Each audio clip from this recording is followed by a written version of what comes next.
Некоторые мультитулы покупают не из соображения практичности.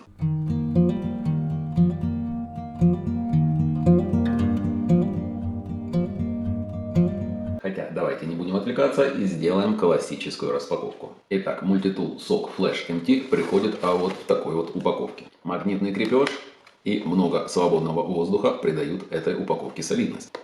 Не можем достать мы этот магнит, поэтому открываем дальше. Что у нас идет в комплекте?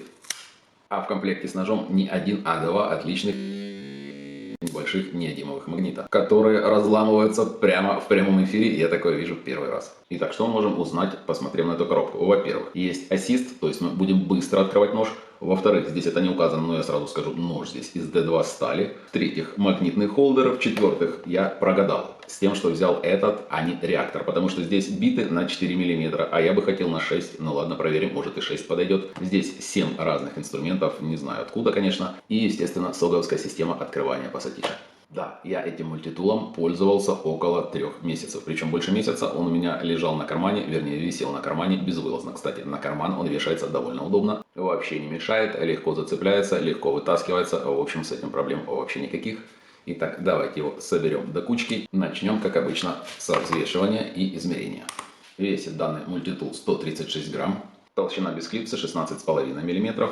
Длина 97 мм. Начнем с неочевидного. Итак, не очевидно, что здесь должна быть отвертка, но она здесь есть. Плоская отвертка, которая почему-то никак не блокируется. Она у меня в какой-то момент блокировалась, потом плохо открывалась, а потом стала легко открываться и легко закрываться. Максимально неудобная, но с другой стороны, учитывая такую большую прорезь, если бы она хорошо блокировалась и я ей сильно сделал нагрузочку, она бы, скорее всего, провернулась. Также есть и открывашка. Для многих это полезная штука. К сожалению, никогда я этим не пользуюсь, но здесь вот открывашка есть, а вот плоская отвертка зачастую может пригодиться, причем вот такая вот большая. Какая-нибудь аппаратура, банально детские игрушки. В общем, вот эта отвертка иногда пригождается, поэтому пусть будет.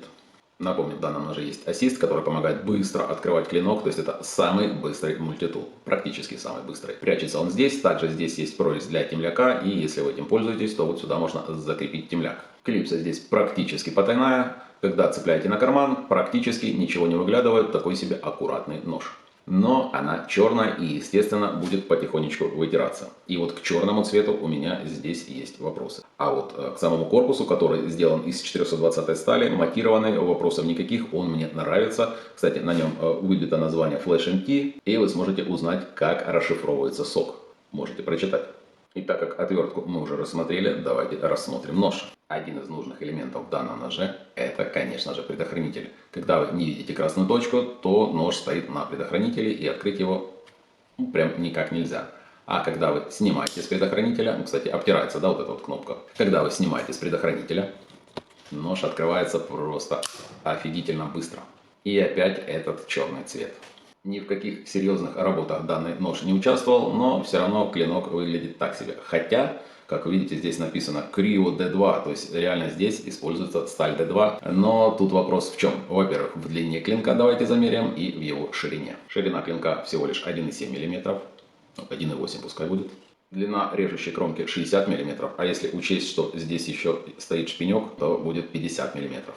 И просто для сравнения, нож от Roxxon, смотрите, он по корпусу порядком меньше, а если мы откроем клинок, кстати, он тоже сделан из D2, то он производит впечатление более солидного клинка, хотя теоретически здесь немножечко короче режущая кромка.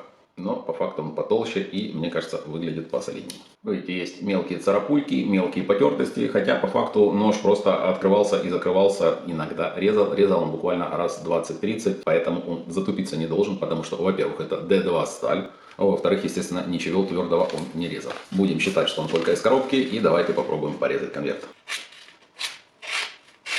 Режет хорошо. Не шинкует, но режет хорошо. Сделаем поправку на то, что я реально уже пользовался. Давайте попробуем резать паракорд. Когда нож острый, много раз проверено, шинкуется на раз. Да, шинкуется легко, без усилий режется, заточки вопросов нет. Давайте попробуем, как он работает по дереву.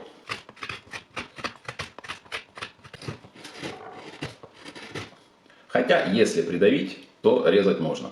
Поэтому к резу, в принципе, особых претензий нет, кроме того, что он довольно тонкий и сильно вы его не нагрузите. Повелся я на название D2, типа хорошая сталь, на самом деле сталь хорошая, но нож мелковат, плюс тонковат, плюс вот эта вот шпиньковая ерунда уменьшает с 60 до 50 мм реальную режущую кромку, и нож как бы на всякий случай на кармане, он, конечно, полезный, но реально как нож его воспринимать, я думаю, не стоит. То есть это такой мультитульный небольшой нож, который зато максимально приятно и максимально быстро открывается. Собственно, ради этого я его и взял, потому что вы всегда можете достать мультитул и вот таким образом щелкнуть, и вот это вот мне нравится. Не знаю, насколько этого хватит, но я уже так довольно много им пощелкал, пока работает, кстати, по люфтам. Ощутимого люфта нету, но если начинаю сильнее шатать, то как бы есть небольшое продавливание, ввиду того, что корпус тонкий, его просто можно выломать, если хорошо нажать, а таких вот люфтов именно между втулками и ножом фактически нету. И вы скажете, а как же основной инструмент? Не забыл, давайте откроем, посмотрим на пассатижи. И они здесь хороши. Кроме, конечно же, черной краски. Почему? Потому что, естественно, она будет стираться. Вот, но сами формы и качество изготовления на хорошем уровне. Сведены они практически идеально. Волосок шикарно хватает и могут быть использованы в качестве пинцета. Хотя, если бы сюда добавили пинцет, а здесь место есть, то это было бы намного даже интереснее. Но интересно, данные пассатижи, прежде всего, вот этой вот шестеренчатой системой открывания-закрывания. Во-первых, здесь она работает просто идеально. Мягкий ход, максимально мягкий. Даже из тех сок, который я пробовал, этот мне нравится больше всего, но вы, наверное, уже заметили, открываются они совершенно не широко. Максимально так, чтобы вы могли реально работать рукой, то это вот где-то столько. Давайте проверим, сколько это. 13,4 мм, 14,4 мм. А вот на такие размеры вы можете рассчитывать, при том, что вы это все сможете сдавить рукой. Да, можно еще вот так вот сделать. Не намного сильнее вы откроете, но при этом реально рукой вы уже работать не сможете. Данные пассатижи рассчитаны для работы с небольшими деталями. К примеру, на велосипеде подкрутить что-нибудь в районе тормоза, открутить какой-нибудь маленький винтик или, к примеру, что-нибудь удерживать вот такой вот сок. Что-то горячее из костра еще можно достать, в общем. Применение вы найдете, но реальной тяжелой работы вы им, к сожалению, дать не сможете. Давайте померяем толщину. 6,4 мм. И в самом тонком месте около 4 мм. И я не зря положил этот сок. Давайте проверим, где плоскогубцы больше, при том, что он по размеру меньше. Фактически они одинаковые, но почему-то эти мне кажутся массивнее. Возможно, из-за того, что сам тул поменьше. 6 мм. Да, все-таки здесь больше. Наверное, все дело в черном цвете, и мне показалось, что эти пассатижи даже меньше. Давайте проверим, кусают ли они проволоку. Да, они ее перекусили, просто саму проводку не перекусывают. Простите, китайцы, вы это все делали, а я беру и перекусываю. Давайте проверим. А вот такой вот стандартный, не толстый проводок. Вот, кстати, его, кусают хорошо. Раз, раз. Как видите, жилки остались. И тут остались. Давайте еще раз попробуем. Как вы видите, кусает, но сведение не идеальное, и с первого раза у него это не получается. Проверяем на бумаге. Практически перерезают, но не до конца. Так, возможно, что-то я забыл сказать. Точно, здесь же есть еще встроенные биты. А вот они где прячутся. Вернее, одна бита, причем это 4-миллиметровая бита. Я когда покупал, не обратил на это внимания. Я думал, здесь стоит стандартная 6-миллиметровая. Слегка маловато. Но закрепляется она довольно хорошо. Давайте попробуем что-нибудь открутить. Недавно буквально я вкручивал этот шуруп. И, кстати, да, несмотря на то, что она 4-миллиметровая, она к стандартным вот таким вот шурупам подходит очень-таки неплохо. Крепление здесь надежное, и вы можете крутить с максимальной силой. Сколько выдержит бита, столько выдержит и данный мультитул. А давайте проверим. Возможно, сюда можно ставить 6-миллиметровые биты. Да.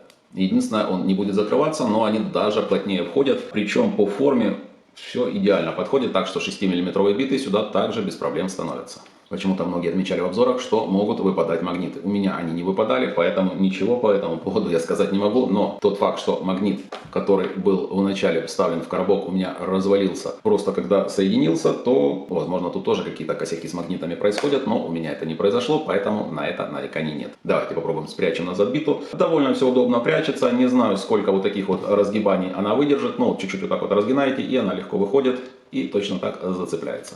Интересный факт, если вы сейчас будете заходить на Алишку и вдруг не увидите, к примеру, такого ножа, либо же другого сога, то просто смените регион. Я вначале в поиске в гугле вижу, что есть нож, хотел дать на него ссылку, захожу, ножа нет, оказывается, нужно менять регион, и тогда вы можете посмотреть наличие. Почему так? Не знаю, с чем это связано, почему некоторые страны не хотят отправлять они эти ножи. На самом деле такие мультитулы покупаются не с целью им работать, а с целью носить на кармане. Я, к примеру, взял его из-за того, что есть вот такой вот ассист, и он отлично открывается. Конечно же, пассатижи в принципе здесь неплохие, если что-то нужно подкрутить, но в остальном они, скажем так, не идеальные. Также здесь есть площадка для обжима, к примеру, каких-то контактов. Вот, если она вам нужна, то можете пользоваться. Она вот находится в этом месте. И усилие будет очень-таки неплохое, потому что оно будет усилено где-то в 2,5 раза, как заявляют соковцы. Вот этот механизм дает усиление против обычных пассатиж в 2,5 раза. То есть обжать сможете без проблем. Еще из нюансов, которые заметил, его периодически нужно продувать, потому что внутри собирает почему-то много пыли. Может, у меня карман пыльный, может еще что, но не все ножи, а вот этот почему-то собирает пыль. Никак на работе это не отражается. И не забывайте ставить на блокиратор, потому что при падении, давайте попробуем сымитировать.